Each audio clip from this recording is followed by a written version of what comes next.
Welcome to Surgeon's Log 2020, Case Archives of the Skull Base and Beyond, a webinar presented by the North American Skull Base Society in association with Global Brain Surgery Initiative.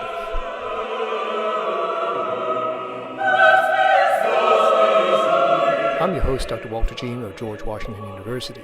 If you've enjoyed this and other episodes, don't forget to click the subscribe button on our YouTube channel so that you don't miss any future episodes. For now, put on your learning hats and enjoy this episode of Surgeon's Log 2020. The presenting speaker is someone very special. It's actually me. So for a very unusual situation, I'm going to take my turn as a presenting surgeon. And our discussant, once again, is someone who needs no introduction. Dr. Tiit Mathiesen is professor of neurosurgery at University of Copenhagen, formerly of the Karolinska Institute. And of course, everybody knows him as the editor-in-chief of Acta Neurochirurgica, a journal that is absolutely my favorite because, you know, I've never made the cover ever, and I have been actually twice now. The one on the left side may actually be relevant for today, and we may actually talk about that study a little bit. So absolutely my favorite journal of all time. On the hot seat, as I said, is our first international trainee. Ivan Alejandro Mendez Guerrero is a resident, fourth-year resident at the Centro Médico 20 de Noviembre in Ciudad de Mexico. And he will be leading us off today talking about the decision-making on the case that we are calling Hypnosis Elixir. So I'm going to step into my role as the presenting surgeon now and allow Dr. Huang to be the moderator. Please go ahead. All right. Well, good morning, everyone. So, Yvonne, so you're called to the emergency department to evaluate a 46-year-old man who is presenting with a chief complaint of headaches. These headaches have been progressive over the past year and a half. And more recently, he's also developed symptoms of blurry vision. Otherwise, he's healthy with an unremarkable past medical history. Okay. Next. And when you see him on exam, he is awake alert. He has appropriate speech that's fluent. You don't see any obvious cranial nerve deficit, and his vision is normal with normal ocular motility throughout. And the rest of his neurological exam is normal. And here you have his head CT.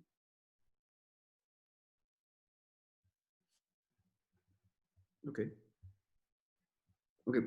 For first, what I'm just getting is this 46-year-old man with only a slight vision deficiency that is coming progressively for the last days and headaches. So for me, I'm trying to find something that is in a very early onset. So probably I will try to figure it out, to put in place the two only symptoms that this patient has. He doesn't have any other familiar another familiar sickness or anything in the family history? Yeah, no other relevant symptoms or findings on the physical exam. Is there another symptom like vomit or something that helps with the headaches, and another medication that helps with to see? No, he would just describe this kind of as, you know, a dull pressure-like headache that has been progressively getting worse over the past year or so, and the blurry vision is a little bit more of a recent subjective complaint. Okay. But again, no other nausea, vomiting, double vision, no other complaint. Okay. Well, if he doesn't have any other symptomatology, and a 46-year-old male that just presented this symptom, so I will probably go with something that goes right that cause blurry ablation and cause headache. Probably it will be an intracranial intracranial pressure that is going up, and probably Okay. that's one of the causes that is causing the blurry vision and probably the headaches. That will be Okay. I will be integrating, and also with this imaging that you're giving me of the CT scan of an actual CT scan, I can see that the third ventricle is dilated, and there's something in probably in the dorsal wall of the ventricle that is causing it, that is dilated. Probably it will be like in the pineal region. Okay. I don't know. That probably will be the anatomical region that is causing the symptoms, that is causing the dilatation of the third ventricle. Okay. Well, yeah. So you see that there's something in the posterior portion of the third ventricle, in the pineal region. So let's go ahead and move on to the MRI scan so to give you a better view of what that is. Okay. So here we have MRI. It is a T1 with contrast. In it, we have an sagittal and axial cuts. In the first one, in the left, we have a sagittal one that we can see something that calls my attention is that there is a tumor mass in the posterior wall of the third ventricle that is causing the dilatation of the third ventricle and also of the lateral ventricles in older portion, the frontal and the body. So, and it's going into it's in contact with the postural or the tegmental part of the mesencephalum, the tectum of the mesencephalum, and probably that's probably causing destruction of the mesencephalic duct. So that's probably the cause of the dilatation of the ventricle. Okay. In the axial cut, we can see that the natural calcification of the plexus the plexus, and we also have this lesion in the posterior part of the third ventricle that is probably in direct contact with the pedunculus, with the superior pedunculus, are probably obstructing the sylvian duct. Okay. Yeah. Great. So you have a third mass in the posterior portion of the third ventricle causing obstructive hydrocephalus. So what do you think it is? Just checking the probably diagnosis that we can have like tumors in the pineal region. I would probably go for the first one. If it is a 46-year-old man, I probably go with probably a tumor that is growing out of the pineal gland. I will not go for something like a germinal tumor, like a Germinoma or something like that. That is probably the most common tumor in this area. I'll probably go for a tumor that is growing directly from the pineal gland. That would be my first option. Probably pinealoma will be my first option, and I'll left something out for probably a germinal tumor that I don't know because of the age. I don't know. I don't think it's something like that. Okay. Yeah, so you're thinking of something directly from the pineal gland itself, like a pineocytoma versus a germ cell tumor. So what do you do? What's the next step for you? How do you work this up? Any additional imaging that you need, or any other tests that you will do next? Yeah, because of the tumor location is in the quadrigeminal region. I will that's the place where the internal veins and the Rosenthal veins conflude to form the vein of Galen. I probably ask for a CT scan with a venous with contrast, and probably just more in the venous part, so I can see if it is displaced in some direction. That'll probably help me in my way of how I'm going through this tumor. If I go from upwards, or I will go from the back. Okay, great. So yeah, so unfortunately we don't have that image for you, but if you look at the sagittal MRI, you can see that somewhat that the veins are displaced posteriorly and superiorly. Okay. Mm-hmm. So what's your next stepping approach to this lesion? Well, there's sometimes like well, some surgeons sometimes prefer because of the dilatation of this tumor. So many of the surgeons go first for putting a shunt, a ventricular shunt, and in that Okay. that step they have the chance to take this a biopsy, so they know Okay. what. Because if it is a Germinoma, probably just radiation will be the best treatment for it, even though it's Okay. out of the age.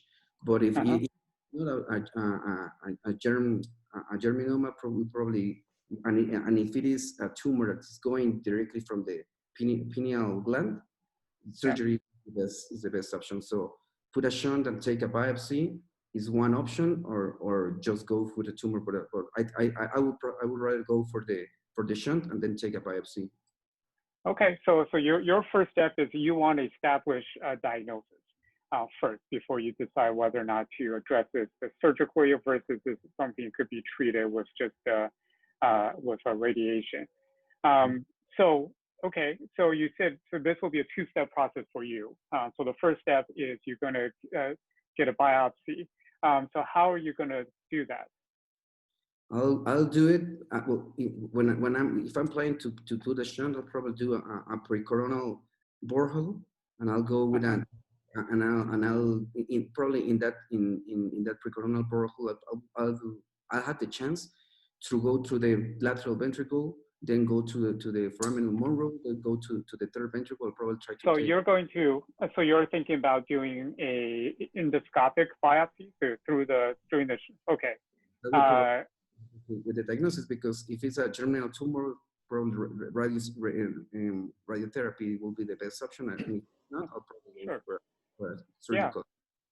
Yeah. Okay. And along with that, are there any labs or anything you're going to send where you're going to check? Yeah. Also, something that helps us with these kind of tumors are tumoral markers, and probably something like phosphatidylcholine, or we can have a prostate, and this is the I forget the name, sorry, the alpha fetoprotein or something like that, to also will guide me if it's a germinal tumor, or it's just a tumor that is produced directly from the pineal gland. So probably will help me also in the diagnosis. Okay, great. So you do go ahead and do the CSF sampling, the biopsy, endoscopic biopsy, and then you place a shunt. PSF markers were all come back negative. Dr. Wong, can I interrupt? I want to ask Yvonne one question. You said a precoronal burr for the biopsy. Where exactly are you going to put that burr? The precoronal burr, I'll probably measure from the nation 12 centimeters from the back, just to try to go to the precoronal to the coronal suture, then go 1 centimeter and 3 centimeters on the side, probably on the right side. So you're doing a classic Coker's point burr hole for this? Classic Coker's point. Okay. All right. So yeah. So the CSF markers are negative, and the biopsy comes back consistent with a pineocytoma. Okay. So if it is a pineocytoma, my approach, there's some different approach. One of the approaches could be if we do a we can do, and the best, one of the best probable approach will be a supracerebellar infratentorial approach, because of the for that we have to see some anatomical landmark that will help us, or will let us know if that approach is possible. One of the first surgical mark that we'll see is the position of the cerebellum and the tentorium. If it give me this access for me to go through it, and if another possible approach, it will be transcallosum in the posterior part of the transcallosum that is not it is more morbid because we have to cut these commissure fibers from the corpus callosum, and also we have to go through the fornix because it's some of the structures that form the roof of the third ventricle. So probably for me, because of the facility and seeing the study and probably the less morbid approach will be a supracerebral infratentorial approach. Okay, so you mentioned about the angle of the tent as one of the criteria for you to decide.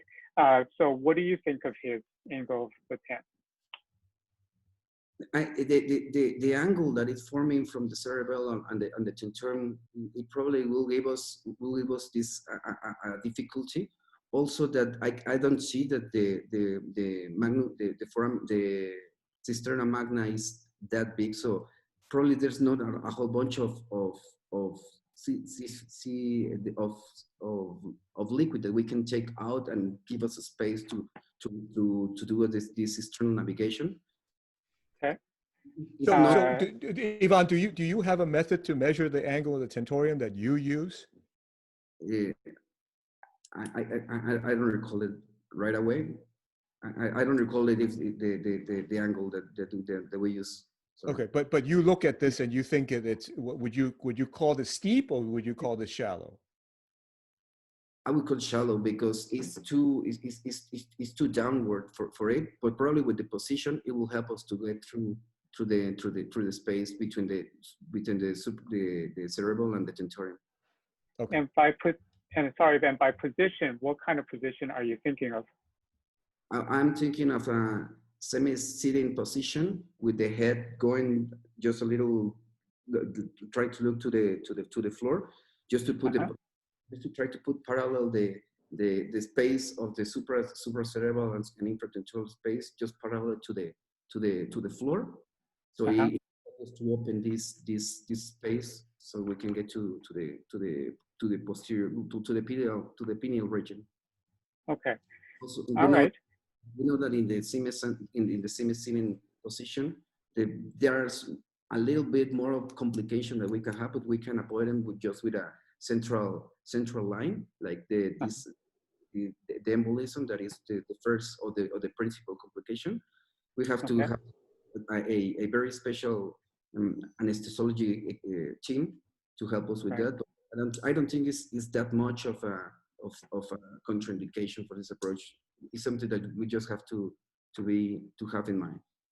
Okay. Yeah. So you're going to do this. So in summary, your approach is going to be a infratentorial supracerebellar approach in a sitting position, and you're going to have a central line and precordial Doppler, et cetera, to monitor for air embolism and mitigate the risk of that. Okay. And then finally, what is your goal of this surgery? The goal of surgery is try to it's said in the literature that if you have this total resection of the tumor, you just have to do this follow up with this patient and there will be no other problem because the pineal lucitoma is practically a benign tumor that it just causes this symptomatology because of the time and the development of the tumor. But it's not something that we have to be taken like with the surgery. We can take any other complication of the patient. So probably my goal will be take all the tumor, and if it and probably with taking out the tumor, the liberation of the communication of the CSF, it will probably will hit the hydrocephaly, and that will be probably the end of the treatment. Okay, so your goal is to maximum safe resection as potential curative intervention, and then also to decompress the compression on the cerebral aqueduct to restore the CSF flow. So that's all your goal. Yeah. And then and what are your risks, and then what are the potential complications in this region that you will be concerned about?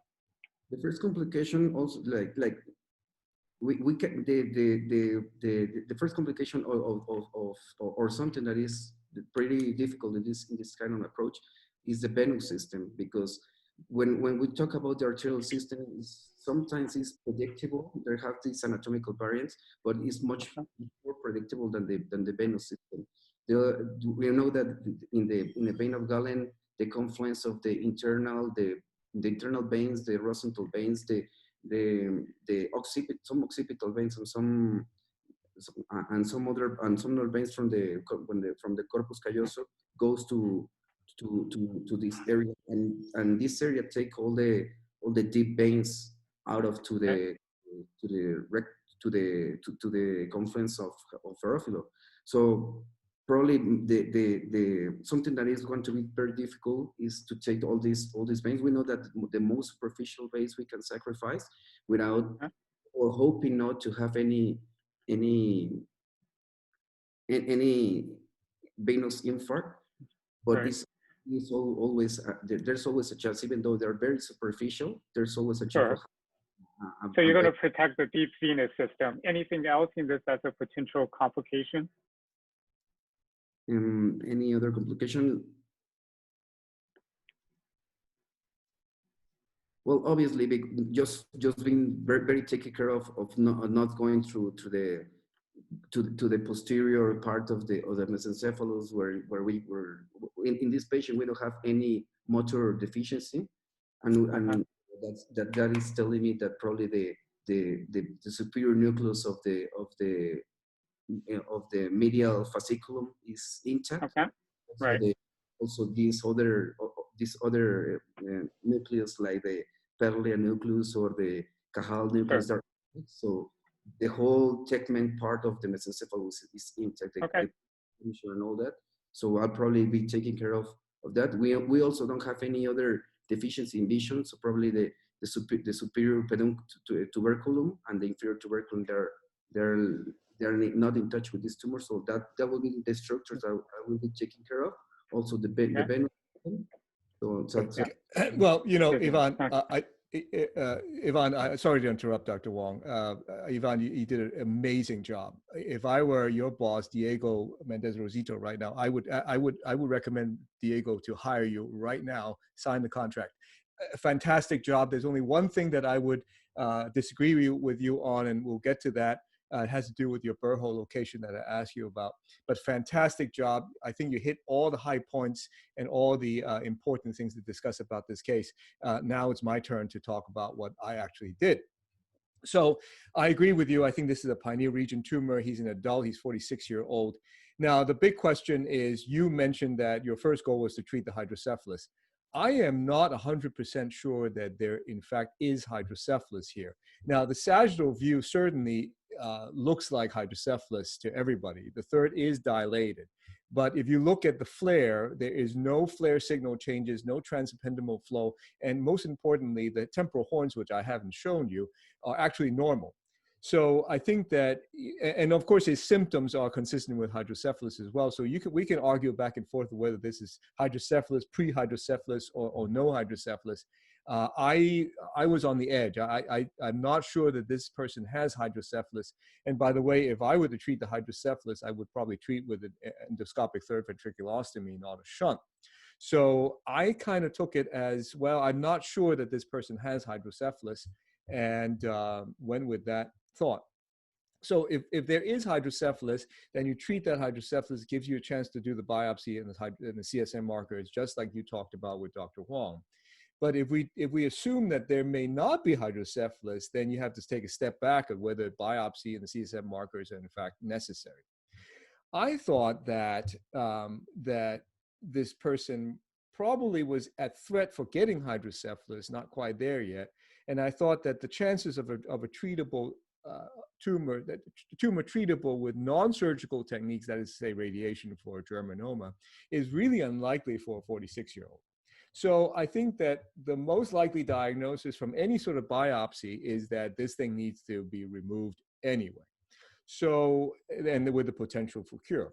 And going into this, my thought is that So maybe to instead put her through 2 operations, I can do this with only 1 operation, remove the thing that is threatening hydrocephalus, and that would solve the impending hydrocephalus and potentially reach our treatment goal of resection just in 1 operation. So therefore, I didn't think about treating his hydrocephalus, putting a shunt, doing ETV or biopsy at all. I just thought that, hey, he needs this thing removed no matter what, so let's just talk about removing it. I'll take a step back and say, if I did think that there needs to be a biopsy, I think this is a 2 burr hole technique, one for the endoscopic third ventriculostomy and a much more anterior burr hole than what you talk about, to get to the pineal a little bit smoother without having to displace the pineal, the fornix. So again, if I were to do the only thing I disagree with you was the position of that burr hole for the biopsy of the pineal region, because you need a more frontal burr hole to easier get to the pineal region without hurting the fornix. Back to my thought, which is I'm going to bypass the biopsy and treating any sort of hydrocephalus, which may or may not exist. And let's talk about the potential options. The options are, as you said, the supratentorial options and the infratentorial options. Supratentorial meaning the posterior transcallosal or the occipital transtentorial, and the infratentorial option you already mentioned. So the supratentorial options are, the benefits of the supratentorial options are that it's a wide corridor, but the problems often are it's a unilateral approach for potentially bilateral disease, and this tumor is very symmetric in the midline, so reaching across the midline may be a little bit problematic with the transtentorial or supratentorial approach, and the internal cerebral veins are oftentimes in your way if you go supratentorial, as the veins are displaced upwards. The infratentorial view gives you a huge panoramic view of both sides, but here the problem may often be the slope of the tentorium. Even the sitting position cannot mitigate all the problems with the slope of the tentorium and whatnot. So Yvonne, I would encourage you to look at this paper for the tentorial angle. I've often thought that the tentorial angle being steep or shallow is a very ill-defined sort of a thing, and there was a very famous U.S. senator that says that pornography. What is pornography? Well, I know it when I see it. So a steep tentorial angle, a lot of neurosurgeons said, well, I see it. I know it when I see what a steep tentorial angle is. Well, this is a way to measure the tentorial angle using the floor of the fourth ventricle really as the base to generate a line that's perpendicular to it. Then now you can measure the straight sinus angle and the angle of tentorium. We found that 60 degrees is the populational average. And so above 60 degrees is very steep, below 60 degrees is very shallow. Nevertheless, even with shallow angles, and even with the sitting position, that infratentorial angle can be challenging. All right, so back to the super infratentorial approaches. I thought that, hang on one second. So how do you decide to go supratentorial versus infratentorial? I very fortunately have a tool that allows me to do that without having to guess, and that is with virtual reality. This is that case, and this is a surgical rehearsal or planning rehearsal of the supratentorial approach. The Fox is the green thing that's at the top of the screen. As you can see, if I go interhemispheric, I have to actually go through the corpus callosum. No ifs, ands, or buts here. You have to go transcallosal to get to this, and the veins are really in your way for this particular case. Let's try the sit position, the supracerebellar infratentorial. We're dissecting under the tentorium in the midline towards the precentral vein of the cerebellum. And there is the precentral vein of the cerebellum and the tumor behind it. You can see that even with this angle, my neck is way corked up high, and the tentorial angle is challenging. Not impossible, but challenging. So here's a try of the paramedian infratentorial approach. You put the precentral vein of the cerebellum on the right side as you approach on the left side, paramedian. And here, the angle is a lot shallower. And the vein is also to your right and out of the way. I ended up choosing to do this for my resection, and I also chose to do a keyhole approach to do minimally invasive try. I was not able to convince my anesthesiologist to put him in a sitting position. And this is very important. If your anesthesiologist is not comfortable with the sitting position with the air embolism risk, you have to find other ways of doing it. We found as you suggested, actually, a modified sort of sitting position with the lateral position and with the chest tilted up and the neck slightly tilted up to almost mimic a sitting position, if you will. And we also put the endoscopic arm across the table, reaching from the other side for a paramedian approach from the left side. So in other words, this is a left-sided keyhole infratentorial endoscopic approach for resection of this pineal tumor, bypassing the biopsy and the treatment of the hydrocephalus. So let me just play the surgical video for you. This is the keyhole, 4 centimeter keyhole on the left side. We're now approaching it. There's a vein of Rosenthal on the left side. Here's the tumor as exposed. And here's the endoscope docked with the endoscopic holder. I'm debulking the tumor internally to start. And once I have a little bit of space, I'm going to dissect circumferentially around the tumor, starting medial, moving inferior. And these non-invasive bipolars are very, very critical. These are pseudobipolars that are designed for endoscopic use. I'm now dissecting the lateral border. There's the ependymoma, the third ventricle. I know that I'm getting very close to the other side when I see that. Very luckily, everything is going very well here. There is a venous attachment very close to the vein of galen. I did take this as probably a posterior choroidal vein of some sort. Dissecting the medial portion, the inferior portion is already gone, and big chunk of the tumor came out. Now, there's still a lateral portion. Here's the problem with the paramedian approach is that you're not going to see that left corner. You're going to need an anguloscope to see that left corner. There is a little bit of attachment to the pulvinar nucleus of the thalamus. Take that last piece out, and it comes out. And then now you can put the endoscope in for an inspection. The field seems to be clean. There is no further tumor. There are the two fornices and the foramen Monroe seen from the back. So it looks like, unfortunately, Dr. Jean lost power, but I think that was the end of his discussion. So Dr. Mathiesen, if you wouldn't mind sharing your screen and giving us your discussion on the case. So this was a very nice presentation. Both I was impressed with Ivan's take on the case, and I must say I agree a lot with Walter's approach to the case. Basically, there is a lot of very different things around on the internet on the pineal region, and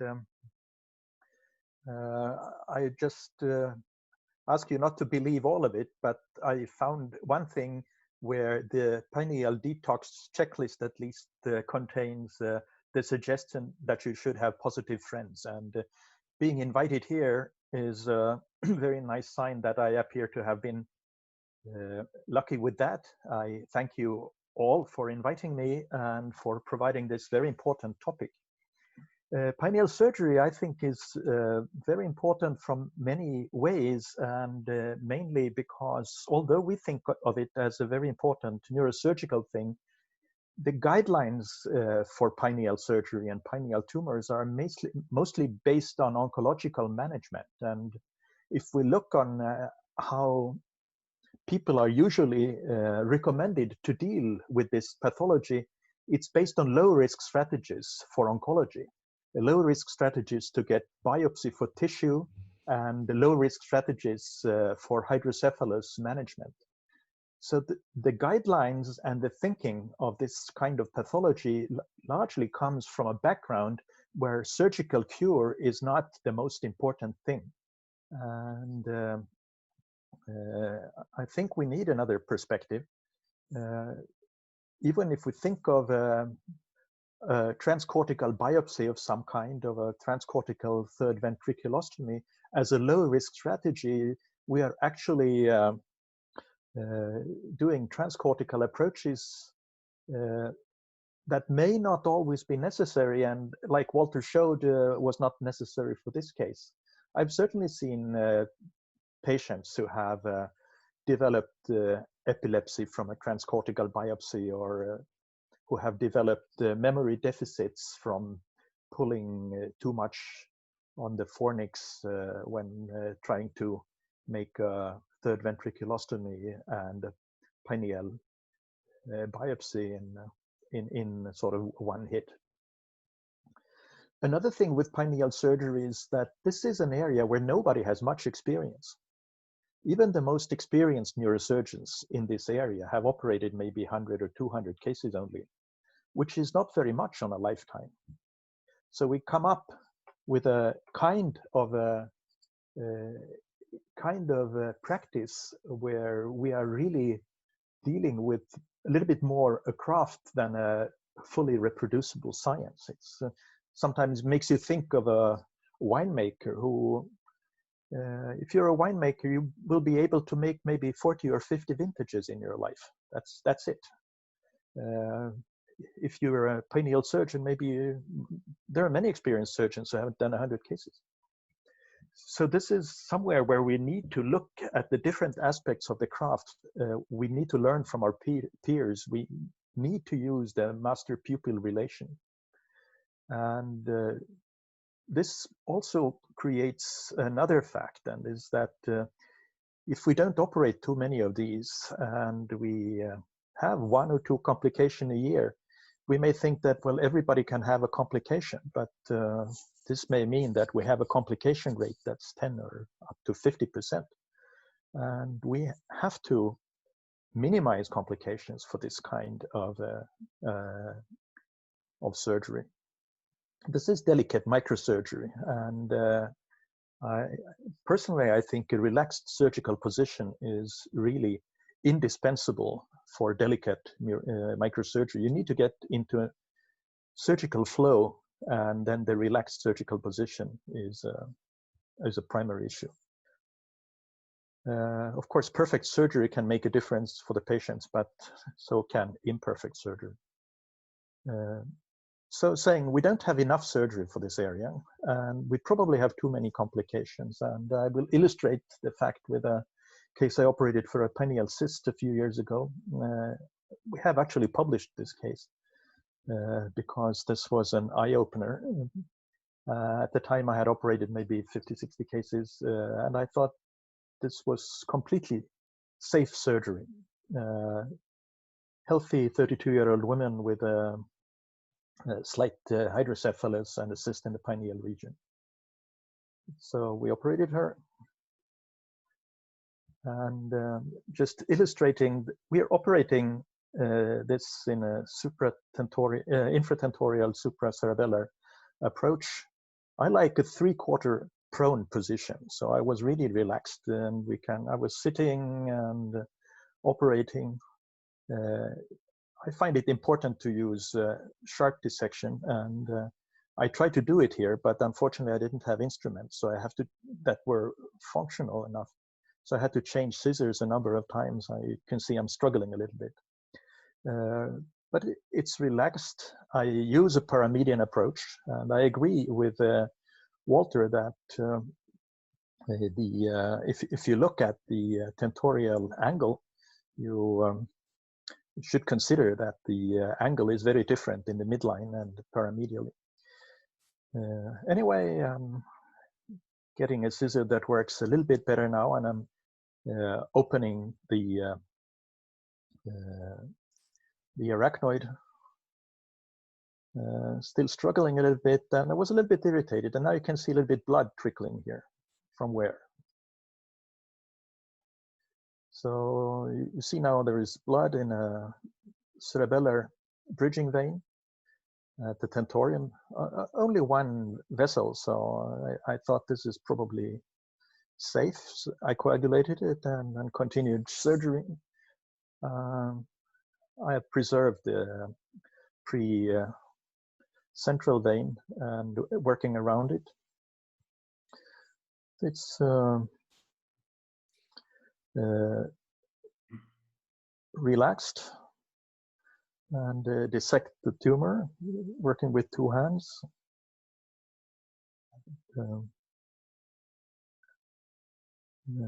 cutting it sharply. Basically the same techniques Walter was showing. Coming in this direction, you control hemorrhage from behind because, well, a cyst will not be hemorrhagic, but a tumor would be and would have the blood access from behind. Without any problems, this was removed and it looks relaxed, and we closed.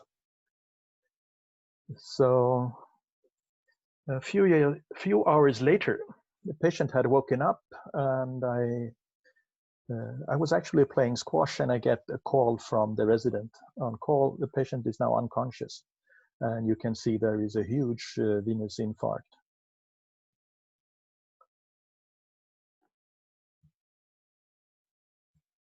So what I thought was a safe sacrifice of veins, and I'm probably not alone, because if you look into the history, into the literature, someone who is extremely experienced, like Hypnos, he says that you should use a sitting position because it's easier to see and divide all bridging veins. Another vein in the posterior fossa is the superior petrous vein.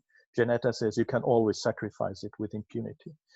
So is there an ignorance of possible catastrophes? We actually made a questionnaire, and it was sent to the members of the World Academy of Neurosurgery and another selected groups of very experienced pineal region surgeons.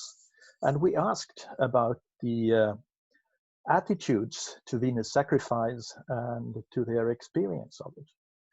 And just like Ivan mentioned, there are some very important veins, and of course it's not rocket science to think that vein of Galen is probably not a good vein to sacrifice, but we asked for their attitudes to risk and also about observations. And actually, of the surgeons who responded to our questionnaire, 5 had seen the vein of Galen sacrificed, and they also reported immediate death or coma after sacrifice. Nobody had seen sacrifice without serious consequences.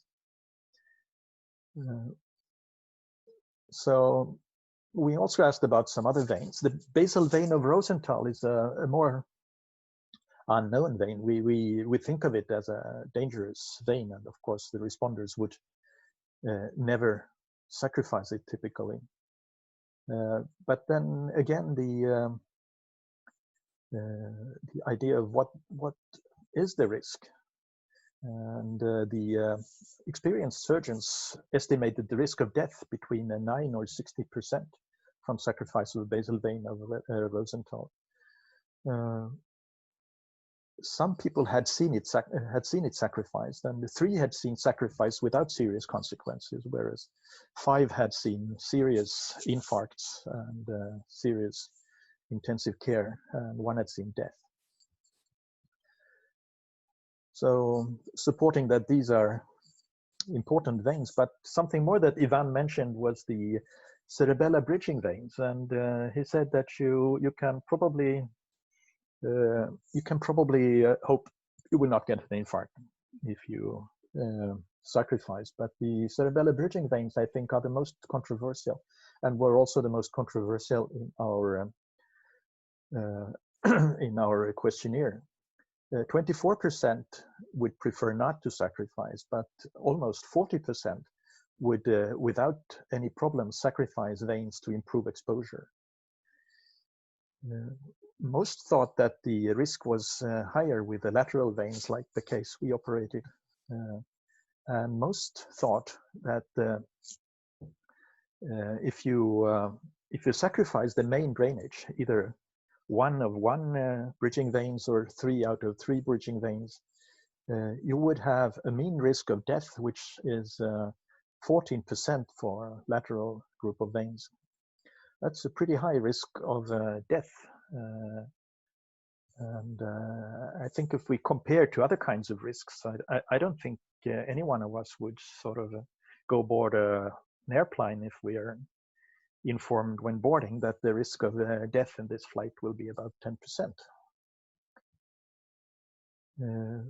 Among reported observations, 55% had never seen complications from sacrifice, but almost 40% had seen edema, infarction, or hemorrhage from sacrifice.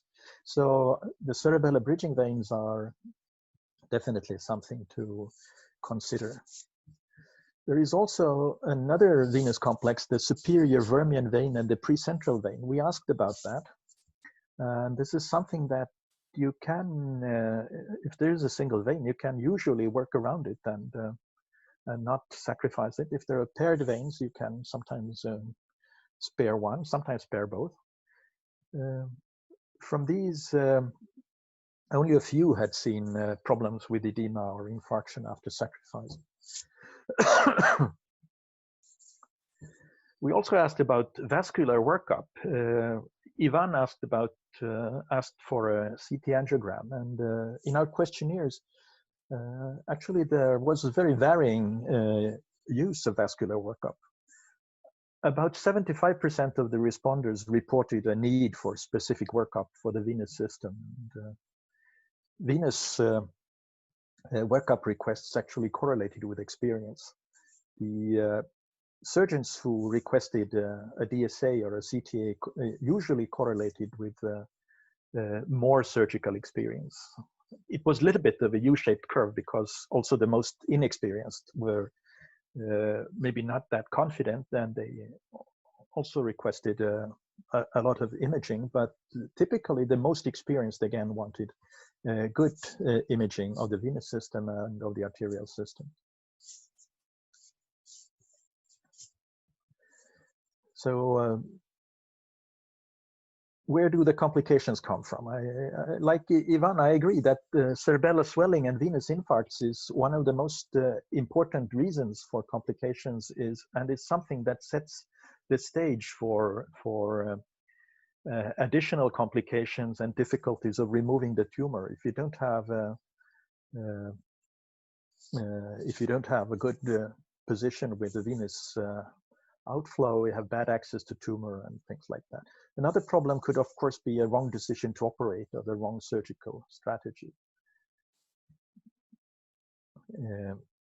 I think the pineal surgical indications are quite clear. We really need tissue for diagnosis for most cases, and majority of pineal tumors certainly benefit from complete removal. One sort of thing that I've learned along the way is that maybe with a very malignant and rapidly growing tumor, you should consider chemo first and then go in for surgery. A typical case where you think that this is probably a patient where you will not be able to get most of the tumor out with surgery, should really look into either getting a biopsy first or base your chemo on other diagnostic modes. But this being said, the CSF markers that are recommended and as the most important step for pineal tumor management, we must remember that the pineal tumor markers are not always that helpful. Actually, the germinomas that can be cured without surgery are typically negative for CSF markers. And when you start having positive markers, you probably have some more nasty kind of embryonal tumor that needs a combination of surgery and chemotherapy. So the germinomas, you can usually, I guess, guess from their CSF, from their radiological looks and from the age of the patient. And but we still need tissue from these for treatment. Pineal cell tumors and germinal cell tumors, glial cell tumors, all of these benefit from surgery.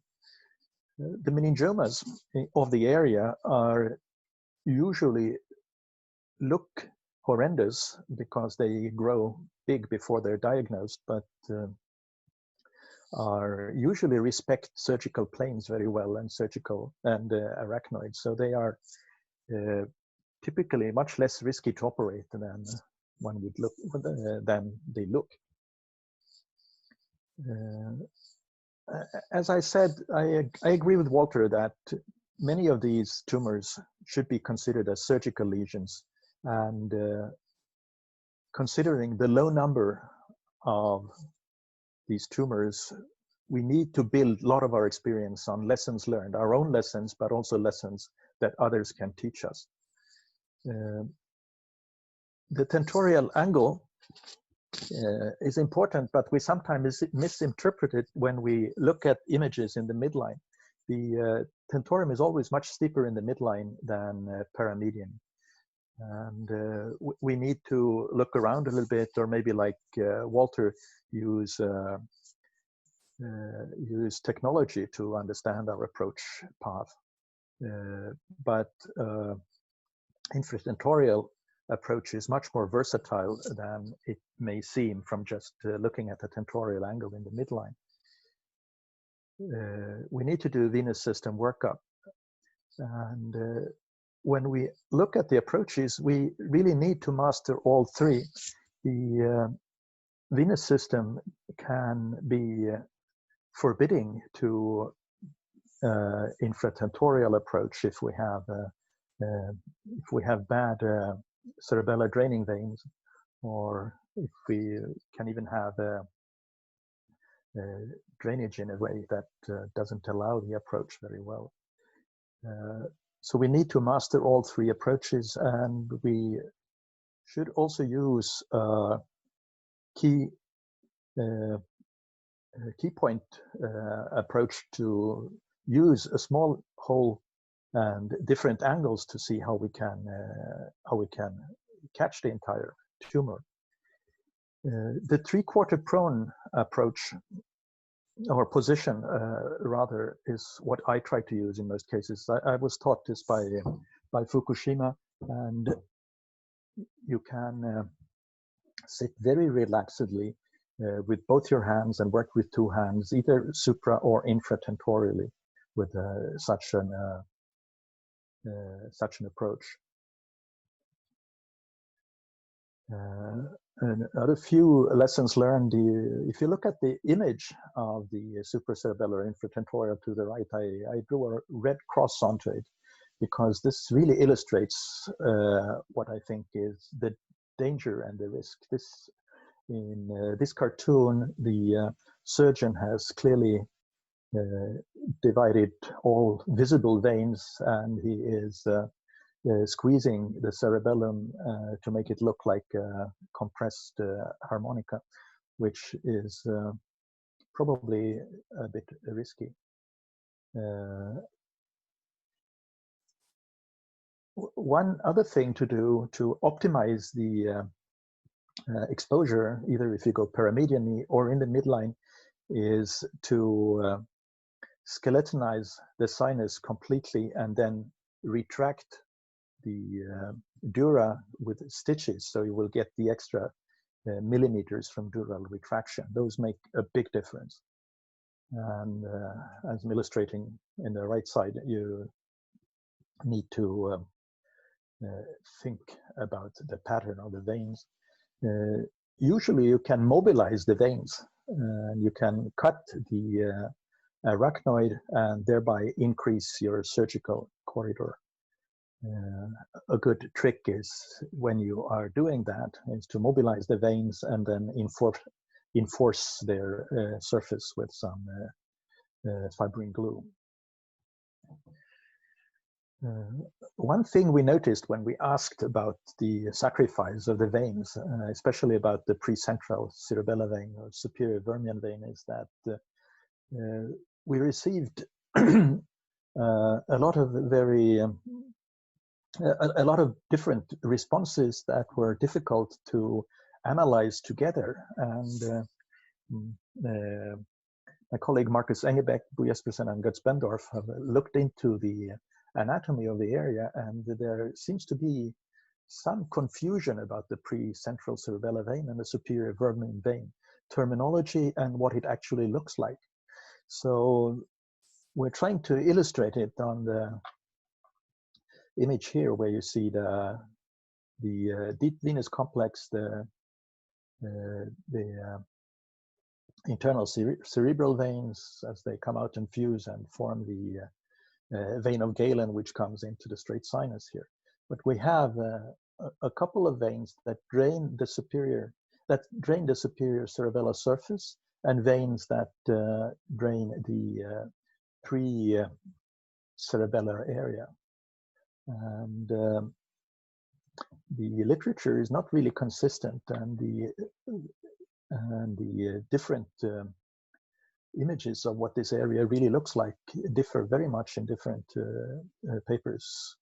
We propose that it's probably a complex of veins here, which is the precentral or superior vermian complex, where you have two paired precentral cerebellar veins coming from below that fuse to form one, and into them we have typically two, but could have fewer or more veins that drain the cerebellar surface, the upper cerebellar surface, which would be the superior vermian vein or superior vermian veins. These can be a little bit asymmetric.